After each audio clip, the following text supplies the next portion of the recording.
Oke guys, jadi seperti yang saya bilang bahwa kalau kamu kemarin sudah profit, saya suruh jual kan. Ketika kamu sudah ada untung, nggak usah nunggu lama-lama. Ketika bisa kamu lakukan profit taking, ya kamu langsung lepas jual aja nanti. Dan hari ini terbukti, harga emas ini turun drastis karena adanya berita positif tentang vaksin.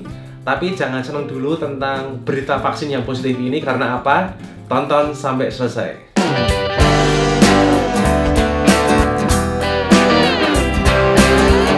Tolong bantu saya dengan tekan tombol like dan berikan komen untuk tanda dukungan kamu untuk channel ini agar terus berkembang, sehingga semakin banyak teman-teman yang terbantu dengan channel ini. Terima kasih banyak ya. Bagi kamu yang belum subscribe dan bunyikan loncengnya, langsung subscribe dan bunyikan loncengnya sekarang, karena saya tuh tidak selalu upload tuh video kayak gini. Saya terkadang itu buat harus update. Caranya klik di komunitas atau community itu di tabnya, klik aja, dimana saya akan update menurut grafik analisis pergerakan harga emasnya ini, range-nya di berapa akan kemana. Saya itu memberi info itu di selalu update ya. Jadi bagi kamu yang belum subscribe dan bunyikan loncengnya, langsung subscribe dan bunyikan loncengnya. Kalau kamu sudah tonton video saya di sebelum-sebelumnya, kamu sudah tahu saya selalu bilang bahwa harga emas ini bisa turun atau koreksi ketika apa? Yaitu ketika vaksin ini ditemukan atau berita-berita positif tentang vaksin ini mencuat di media-media. Jadi tergantung media ini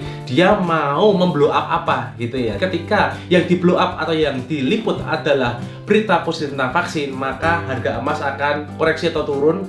Kenapa? Karena mereka orang-orang yang investasi di emas itu men-switch emasnya dijual dan dipindahkan ke sektor lainnya ya. Tapi jangan senang dulu tentang berita vaksin yang positif ini, karena apa?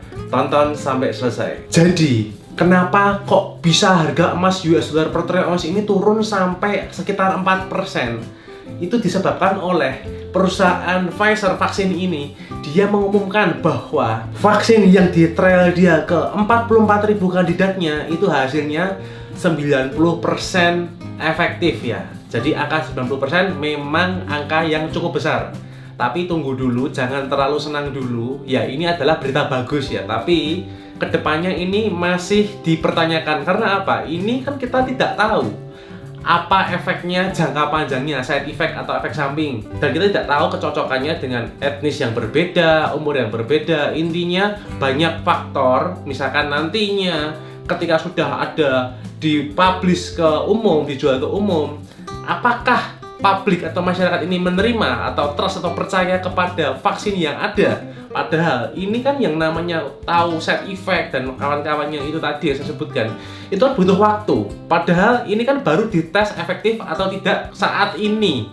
Jadi kita tidak tahu jangka panjangnya ini seperti apa. Jadi tetap ada kemungkinan nanti berita-berita yang ada atau media-media yang ada dapat meliput berita sebaliknya, yaitu adalah berita negatif tentang vaksin. Jadi kita itu tidak pernah tahu arahnya ini, berita ini mau nge-blow up apa gitu. Kita nggak tahu berita yang mencuat itu apa. Dan kemarin malam ada yang tanya sama saya, "Bro, ini berarti pandemi corona sudah berakhir ya karena vaksinnya 90% efektif gitu ya trialnya?"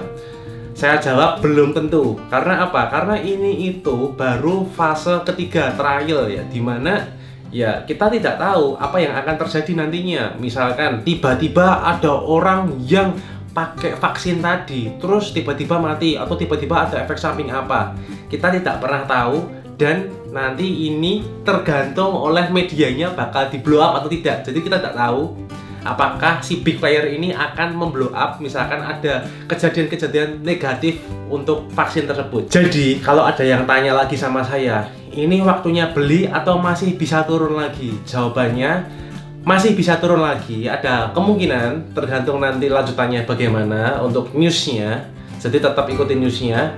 Yang kedua, misalkan kalian pengen beli ya beli sedikit aja. Tapi kalau misalkan beli sedikit, ketika sudah untung jual langsung aja. Kayak gitu ya caranya ya. Kenapa saya bilang kok misalkan cicil beli sedikit demi sedikit padahal masih ada kemungkinan turun? Karena kita tidak tahu, tiba-tiba kalau misalkan ada berita yang mencuat ternyata tadi berita negatif tentang vaksin, tiba-tiba ada efek samping atau bagaimana, itu kan kita tidak bakal tahu. Makanya saya bilang kalau beli dikit-dikit. Karena apa? Karena kita tidak tahu turunnya sampai berapa. Tapi saya ulangi, masih ada kemungkinan turun lagi. Jadi belinya dikit-dikit aja ya. Jadi tergantung news yang beredar. Jadi ketika sudah ada turun sebanyak ini harga emasnya, saya rekomendasikan kamu untuk mulai beli ya.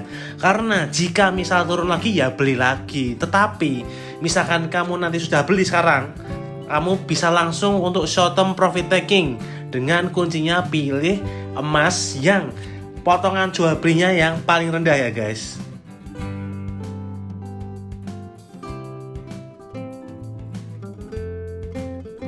Untuk prediksi harga emas selanjutnya, pembukaan emas pada tanggal 9 November 2020 di angka 1961 US dollar per troy ounce. Kemudian emas merosot turun hingga mencapai titik terendah di 1850 US dollar per troy ounce.